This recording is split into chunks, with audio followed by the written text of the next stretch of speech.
Presentes, perfecto, estamos, creo que 3. Podemos continuar.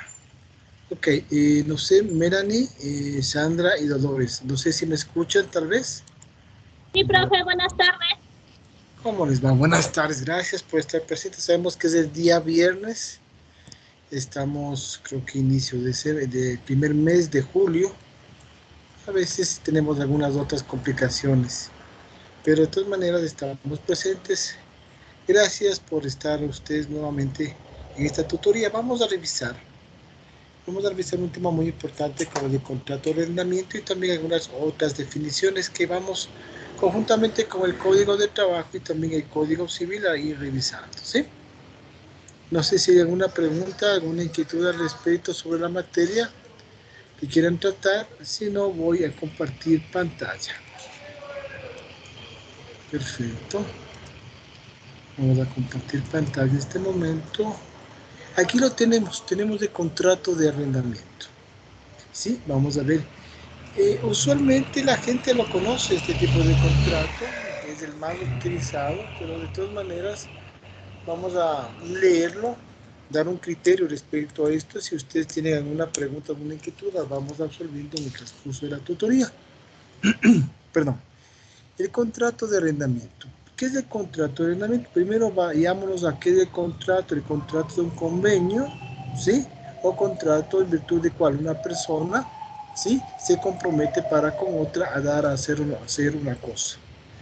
Y las partes pueden ser una o varias partes. Dentro del contrato de arrendamiento menciona que es un contrato en que las partes se obligan recíprocamente la una a conceder el goce de una cosa o ejecutar una obra o prestar un servicio, y la otra pagar por este goce, obra o servicio un precio determinado, salvo lo que disponen las leyes de trabajo y otras especiales. Eso nos menciona respecto al contrato de arrendamiento. Para el Código de Comercio, sobre el arrendamiento determina en forma complementaria el Decreto Supremo 3121 reformatorio de esta ley y menciona que el arrendamiento de bienes muebles o inmuebles tendrá carácter mercantil cuando se sujeta a requisitos tales como se celebre por escrito y se inscriba en el libro de arrendamientos mercantiles, que al efecto lleva el registro mercantil del respectivo cantón. ¿Sí? Aquí usted sabe que todos los actos o contratos, tanto en el ámbito mercantil, comercial, siempre vamos a obtener un beneficio, un ánimo de lucro, justamente para que ganancias que nosotros necesitamos en el ámbito del comercio.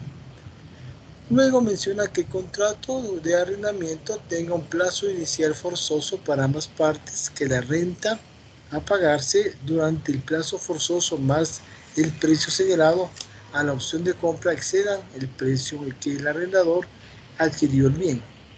El arrendador será propietario del bien arrendado al finalizar del plazo forzoso. El arrendamiento tendrá derechos alternativos y es fundamental comprar el bien por el precio residual. Es decir, también podemos hacer algún tipo de contrato con la opción de compra. También podemos hacerlo ya en el ámbito mercantil, ¿sí? Si hablamos del arrendamiento, tenemos que hacer referencia, señores estudiantes, al artículo 1856 del Código Civil. Veamos, todavía no hemos subido el Código Civil. Permítanme revisar el Código Civil. Ok. Revisemos el artículo, como les mencionaba, del Código Civil ecuatoriano, el artículo 1856, que nos habla sobre el contrato de arrendamiento. Revisemos este artículo. 1856. Ya lo tenemos por aquí. Perfecto. Y ya nos pasamos. Ya estamos por acá. 52, 56. Por aquí lo tenemos. Miren, aquí está. Dentro del título 25 de contrato de arrendamiento, voy a señalarlo. Por si acaso, tal vez vaya como una pregunta de evaluación final para ustedes. ¿Sí? Entonces, vamos a revisar el artículo 1856 que menciona Acá está. Por supuesto. ¿Sí? Perfecto. ¿Qué es el arrendamiento? El arrendamiento es un contrato en que las dos partes se obligan recíprocamente. ¿Se acuerdan que había una relación bilateral? Veamos el volumen bien. ¿Sí? La una conceder el goce de una cosa o a ejecutar una obra o prestar un servicio y la otra a pagar por este goce, obra o servicio un precio determinado, salvo lo que dispone las leyes del trabajo y otras especiales. Justamente el justo precio viene por una cantidad de dinero. ¿Ok? Entonces aquí ya revisamos con ustedes el artículo 1856. No sé si tienen alguna pregunta, alguna inquietud respecto a este tipo de contrato de arrendamiento. Los ejemplos que se pueden dar en el ámbito civil puede ser justamente arrendar a través de una casa, un departamento, tal vez algún bien inmueble. En el ámbito comercial, señores estudiantes, el arrendamiento de un barco, el arrendamiento de instalaciones comerciales, ¿sí? Que van a ser dentro del ámbito justamente mercantil y empresarial. ¿Ok? Ahí tenemos las cláusulas pertinentes, tenemos el objeto al cual se va a dedicar, tenemos justamente cuál va a ser el canon o el precio, tal vez si es que es el arrendamiento con opción tal vez de compra. Todo eso debe estar descrito dentro del contrato, las firmas, el lugar, etc. Ok, vamos a continuar. Permítame un momentito. Ayúdenme, voy a apagar un ratito, voy a cerrar, mejor dicho, esta puerta que está complicada, perdón.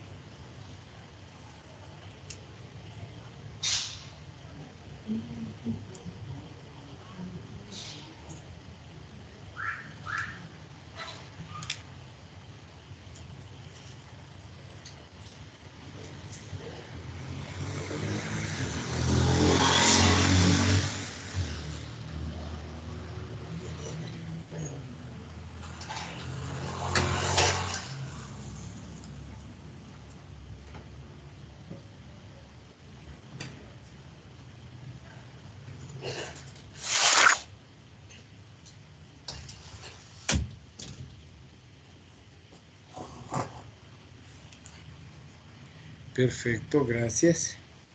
Vamos a continuar. Bueno, si no hay ningún tipo de pregunta, nos vamos a irnos a nuestra unidad didáctica. Vamos a hablar ahora de la fianza. ¿Qué es esto de la fianza, señores estudiantes? ¿Han escuchado justamente este término de la fianza? Sí, bueno. Lo que podemos manifestar que la fianza es una especie de garantía. Bueno, es una garantía que busca asegurar el cumplimiento de una obligación. Eso viene a ser justamente la fianza. Luego de eso tenemos también un contrato de fianza que lo vamos a ver en unos 2 o 3 artículos. Demos lectura justamente a este contrato. La fianza es una obligación accesoria en virtud de la cual una o más personas responden de una obligación ajena, comprometiéndose con el acreedor a cumplirla en todo o en parte. Si el deudor principal no la cumple, la fianza puede ser legal, es decir, un contrato, y también judicial a través de una orden judicial de un juez. En el Código de Comercio se establece la fianza que es comercial cuando se asegura a una obligación mercantil. Ahí hablamos justamente de la fianza. Ahí hablamos de la fianza dentro del ámbito mercantil. Veamos qué es lo que nos menciona justamente el contrato de fianza. ¿Sí? No sé si tiene alguna pregunta respecto a este tipo de contrato. ¿Sí? Permítanme revisar justamente el Código de Comercio respecto a la fianza. Vamos al Código de Comercio. Veamos si tenemos suerte de revisar este Código Civil. Y también voy a subir el Código de Comercio. Perdón. Vamos a revisar el Código de Comercio. Aquí lo tenemos. Ok.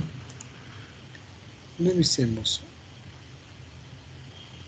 Veamos si tenemos suerte de revisar este tipo de artículo. ¿Sí? Aquí lo tenemos. Dentro del capítulo 2 del Código de Comercio vigente tenemos justamente el contrato de fianza. Usualmente todos estos contratos, los primeros artículos de cada uno de estos códigos, siempre suelo poner como preguntas de evaluación. Entonces tienen que estar ustedes pendientes de este tipo de artículos que les vamos a mencionar. Por ejemplo, dentro del contrato de arrendamiento, en el Código Civil, ustedes ya saben en qué artículo van a encontrar, justamente para que puedan ustedes también, en este caso, dar la definición, especialmente de lo que es, en este caso, el contrato de arrendamiento, ¿sí? Por favor, tomar en cuenta justamente el contrato de arrendamiento que revisamos con ustedes y que ya dimos lectura, por favor. Eso obviamente se encuentra en el artículo 1856. Perfecto, revisemos este tipo de contrato como es el contrato de fianza, así lo denominan en el ámbito mercantil. Perfecto, aquí está señalado. Veamos si todavía se encuentran algunas señoritas estudiantes. No sé si se encuentra Melanie Edith. Muy buenas tardes, Melanie, tal vez estás conectada. O si no, por ahí Sí, alguien me buenas saludó. tardes, ingeniero. Ah, ya, gracias, sí estás. Sí, Perfecto, aquí me encuentro. ayúdame con la lectura respecto al contrato de fianza que está en el Código de Comercio vigente aquí. Tú vas a leer el artículo 662 y 663, por favor. Escuchamos. Ya. Artículo 662. El contrato de fianza es una convención expresa de garantía personal en virtud de la cual un tercero, ajeno al negocio principal garantizado, se compromete a responder, subsidiaria o solidariamente, del cumplimiento ante el acreedor, en lugar del deudor, que es el obligado principal, para el caso en que éste no cumpla con la obligación. Artículo 663. La fianza es mercantil, aun cuando el fiador no sea comerciante, si tiene por objeto asegurar el cumplimiento de una obligación mercantil. Gracias, Melanie, por tu aporte y también por estar presente.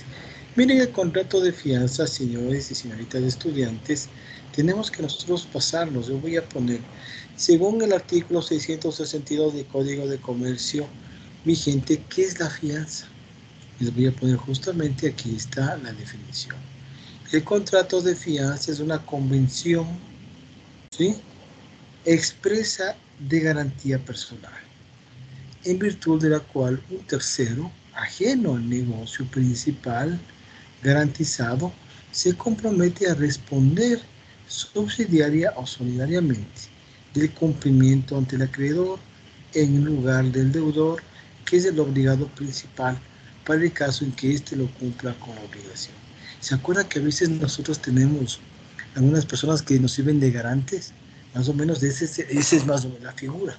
¿Sí? Un tercero ajeno al negocio principal se compromete y dice, mire, yo voy a comprometerme justamente, ¿sí? Voy a asegurar el cumplimiento de la obligación de esta persona, por lo tanto yo voy a dar la fianza. Y como mencionaba, el código también, en este caso, la unidad didáctica, hay una fianza civil y una fianza que es determinada por los jueces. Ahora bien, la fianza es mercantil aun cuando el fiador no sea comerciante, si tiene por objeto asegurar el cumplimiento de una obligación mercantil.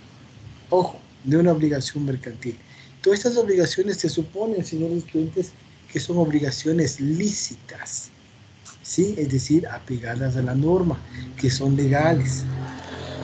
No sé si ustedes, yo estaba siguiendo el caso, pero ya nos perdimos por el tiempo, de este señor, creo que se llama Nazareno, creo que es, me parece de acá, ¿de dónde es? A ver, de Quevedo.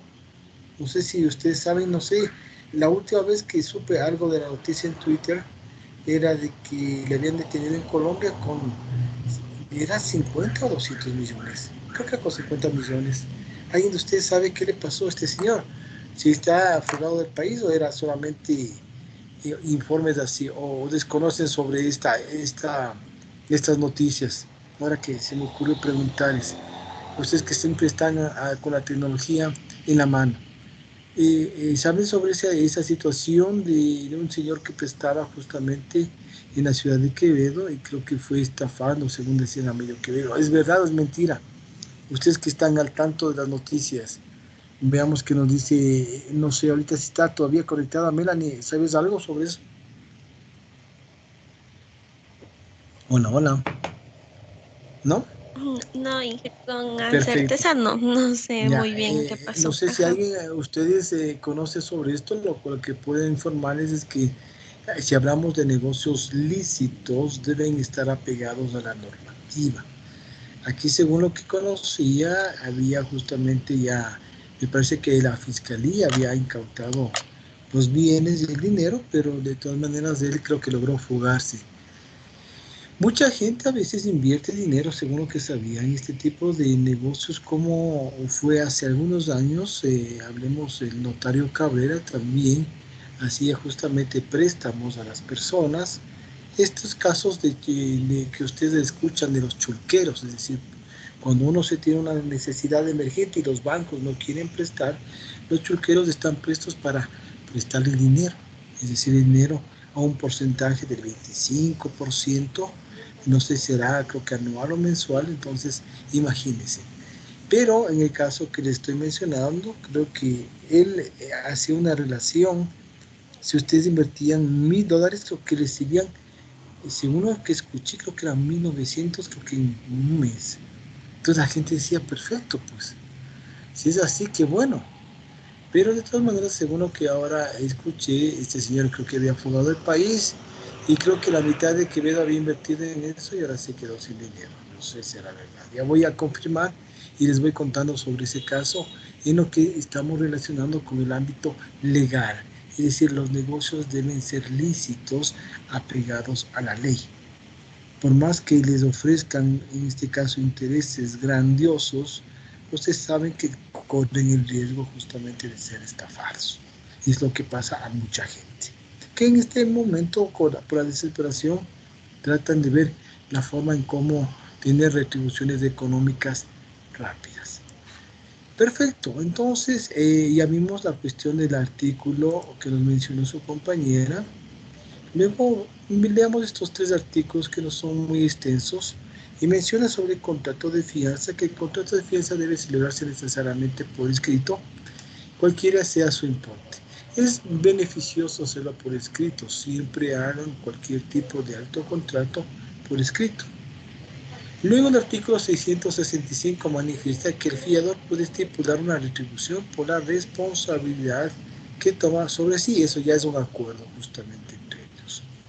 Y el artículo 666, un bonito número, el fiador mercantil responde solidariamente como el deudor principal. Admitirá beneficio de exclusión o de división salvo parte en contrario. Miren, hemos revisado el contrato de fianza brevemente con ustedes. Luego tenemos el depósito civil. Veamos qué dice sobre el depósito civil. El contrato de depósito civil es un contrato en que una de las partes entrega a la otra una cosa corporal inmueble, ¿sí?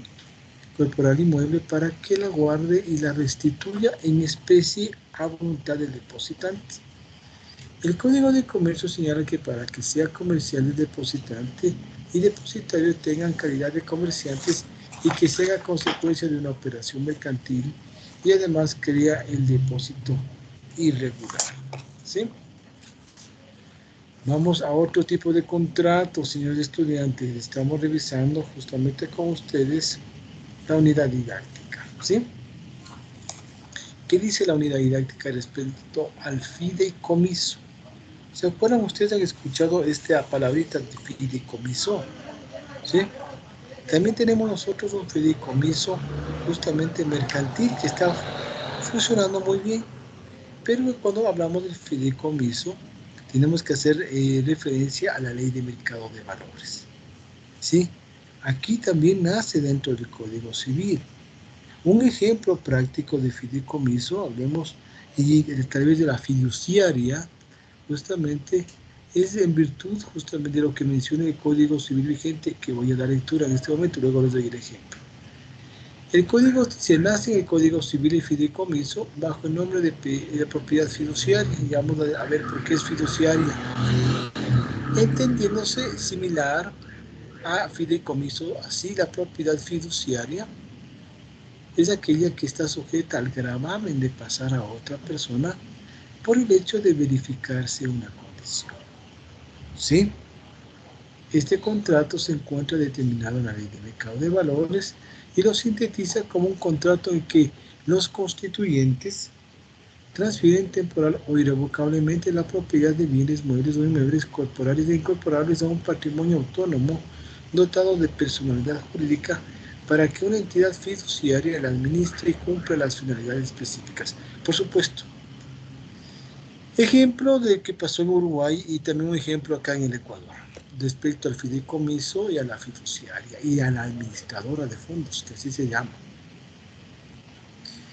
Es este tipo de contrato en virtud del cual nosotros firmamos un contrato y incidió en Uruguay cuando en esta emergencia sanitaria se acuerdan que a todos los funcionarios públicos también en Uruguay se les descontó porque decía, miren, nosotros no tenemos, dice, dinero en el Estado y necesitamos. Entonces, ¿qué hicieron?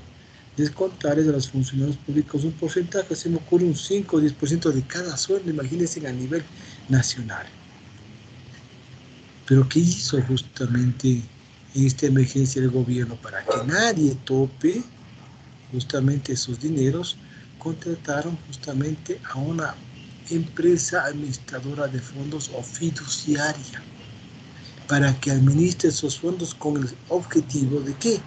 De proporcionar medicinas y alimentos a la gente más necesitada.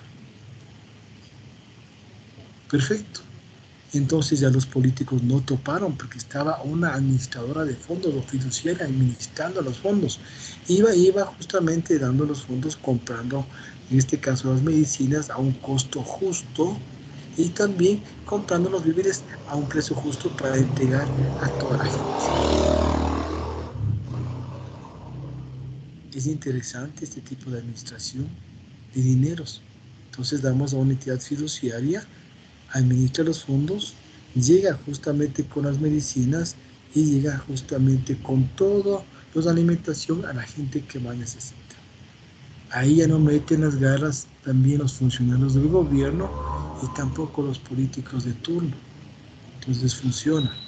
Aquí, por ejemplo, me acuerdo que el presidente Lasso tiene una fundación y dentro de esa fundación pidió la colaboración a muchas entidades del sector privado.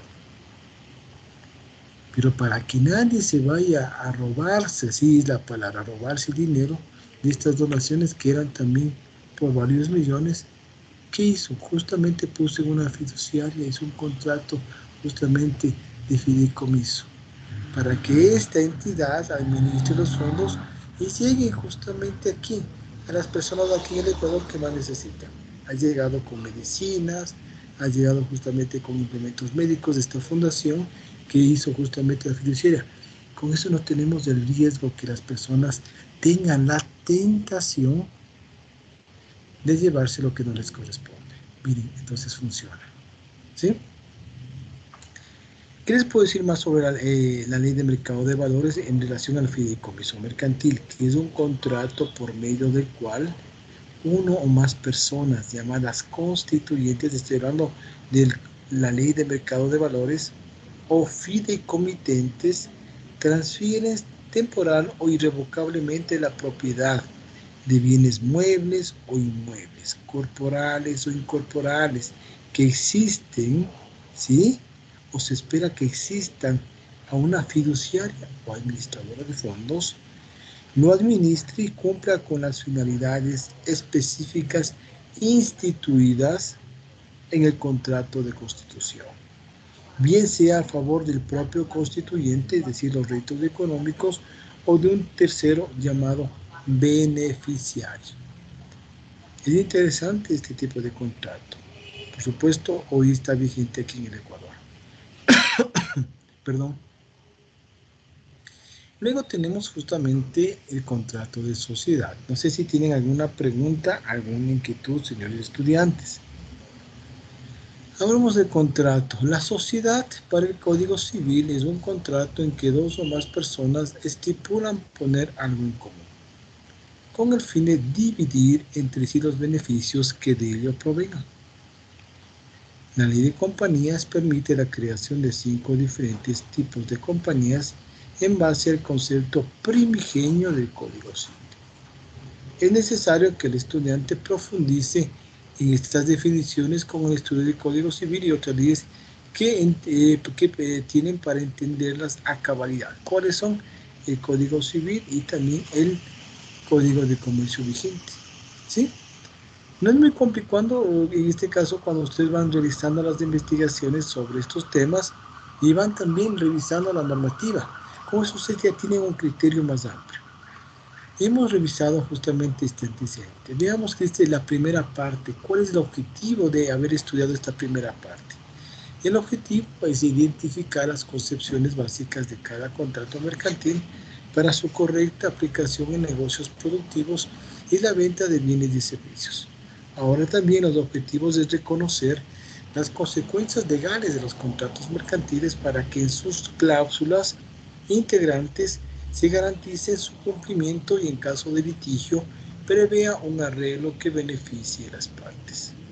Luego también decidir con solvencia las figuras jurídicas a utilizar para la ejecución de contratos modernos, especialmente en negociaciones internacionales. El contenido de la primera parte. Esta primera parte está compuesta por 4 bloques en los cuales se determinará el contenido del Código de Comercio y aquellos contratos modernos que no constan en el mismo cuerpo legal. El primer bloque es definir los actos de comercio y reconocerlos. Luego establecer con precisión la función del registro mercantil. Tercero, aplicar los principios de contabilidad y correspondencia en los negocios. Cuarto, precisar las funciones de la bolsa de valores y sus principales actividades. Quinto, conceptuar los contratos básicos del Código de Comercio y buscar su aplicación en casos reales. Luego tenemos los contenidos básicos del Código de Comercio que hemos revisado, también la matrícula de comercio, el registro mercantil, la contabilidad y correspondencia, la bolsa de valores, agentes auxiliares, dependencias de comercio y contratos de comercio. Luego tenemos la compra-venta mercantil, el contrato de reserva de dominio, el contrato de permuta mercantil, que lo vamos a revisar. Luego, también la temporalidad. Para el desarrollo de este primer bloque cuenta con una semana, con una dedicación de 90 minutos diarios. Así sugerimos que para el primer día usted lea los conceptos básicos del Código de Comercio, que precisa el comercio, comerciante, los actos de comercio, los elementos del contrato mercantil. Ahora que tenemos el Código de Comercio vigente, aparte de los comerciantes, tenemos definiciones sobre los empresarios, porque hablamos de los emprendimientos.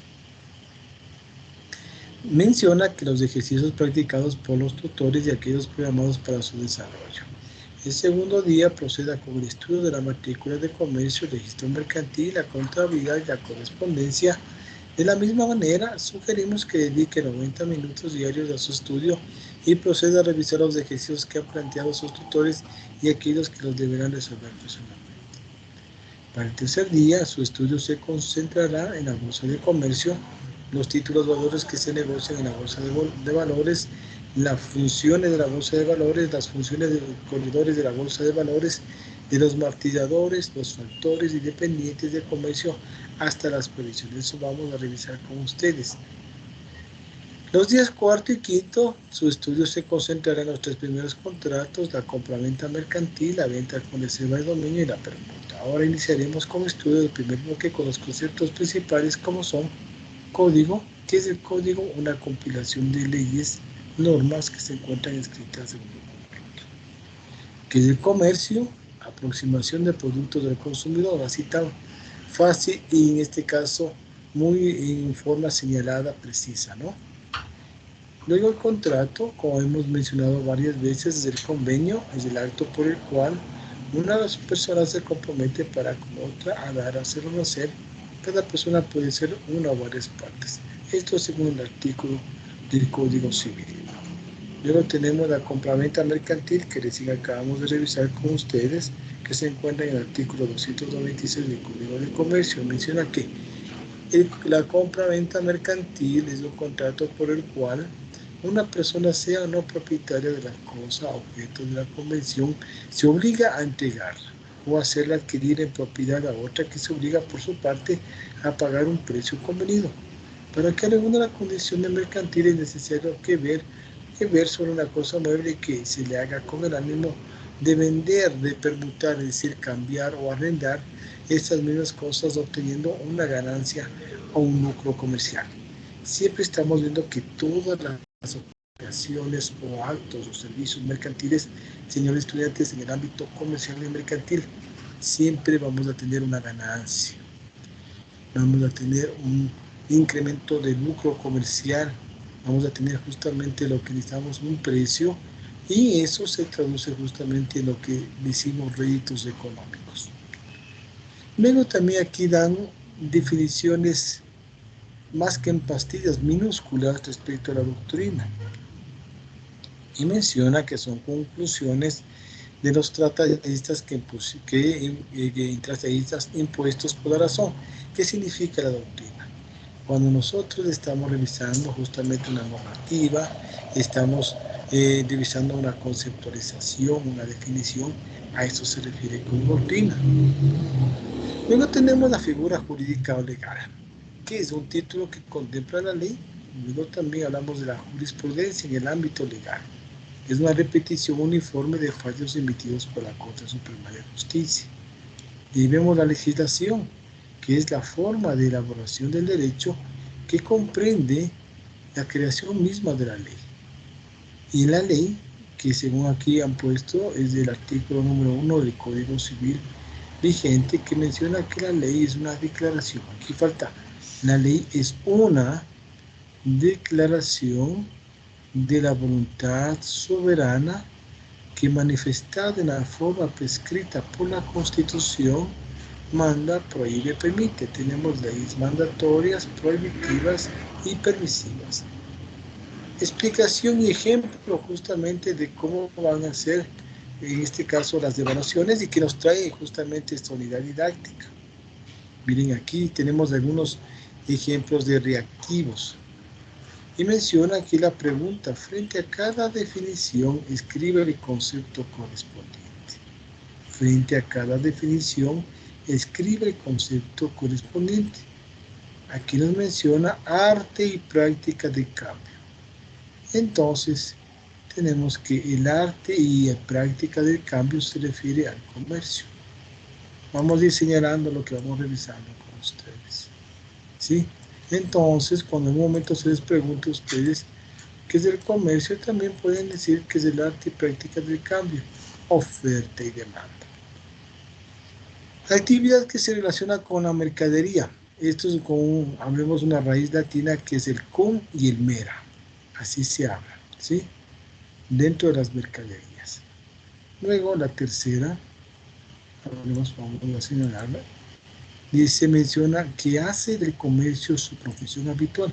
¿Se acuerdan cuando hablábamos justamente de quién hace del comercio su profesión habitual? Voy a poner el comerciante y el emprendedor. ¿Cuál será? El comerciante.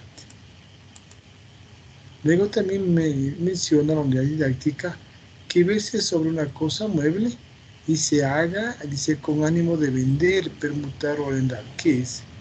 Es la compra-venta mercantil. Estos son los elementos. Que verse sobre una cosa mueble y se haga con ánimo de vender, adquirir, permutar o arrendar. Ok, no sé si hay alguna pregunta sobre este reactivo. Vamos a otro reactivo, es decir, otro modelo de preguntas que se suele hacer a los estudiantes.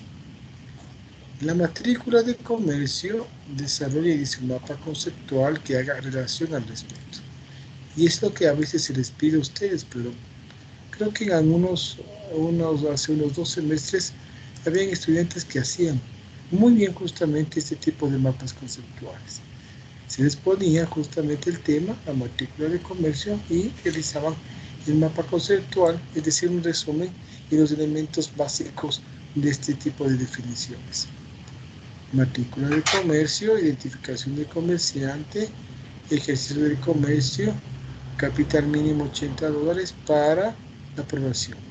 ¿Para qué?